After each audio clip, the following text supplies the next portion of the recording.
इस बीच ब्रिटेन के अखबार द गार्डियन की एक रिपोर्ट के मुताबिक चीन अब इजराइल और फिलिस्तीन की भी दोस्ती करवाने में जुट गया है।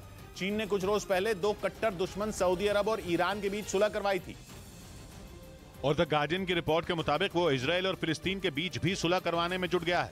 ये चर्चा तब गर्म हुई जब अचानक चीन के एक राजनयिक इजराइल के दौरे पर पहुंच गए। खबर के मुताबिक चीन के राजनयिक का इजराइल दौरा 9 मार्च को हुआ, जिससे ठीक एक दिन पहले यानी 8 मार्च को सऊदी अरब और ईरान ने दुश्मनी भुलाते हुए कई समझौते किए थे।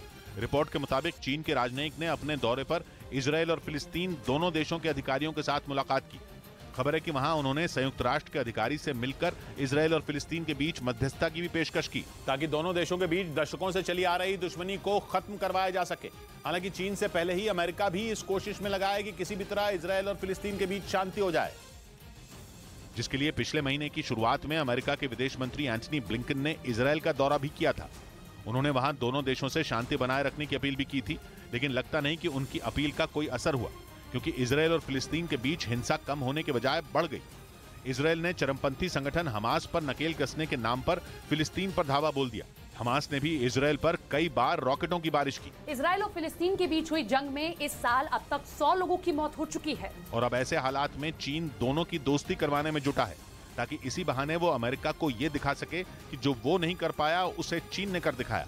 इधर बागेश्वर धाम के पंडित धीरेन्द्र शास्त्री के मुंबई में होने वाले कार्यक्रम पर महाविकास आघाड़ी ही बट गया, क्योंकि कांग्रेस इस कार्यक्रम का विरोध कर रही है, जबकि उद्धव ठाकरे के गुट वाली शिवसेना उनके कार्यक्रम का समर्थन कर रही है और इस मामले में खुलकर कांग्रेस के खिलाफ नजर आ रही है। कोई भी बाबा जो धर्म का प्रचार कर रहे हैं, हम उनके सामने नतमस्तक होते हैं।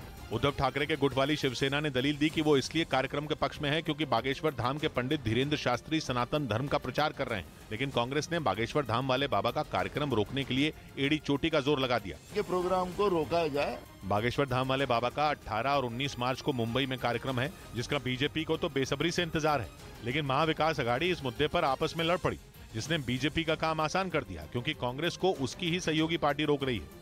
इस बीच दिल्ली के सीरसपुर इलाके में एक गद्दा फैक्ट्री में आग लग गई। बताया गया कि आग लगने के बाद वहां 3 धमाके भी हुए, जिसकी वजह से फैक्ट्री का 80% हिस्सा धराशायी हो गया। आग इतनी भयानक थी कि कुछ देर में ही उसने पूरी फैक्ट्री को अपनी चपेट में ले लिया। अर्ली स्टेजेस में इसमें एक्सप्लोजन हुए हैं, इस वजह से बिल्डिंग गिरी है।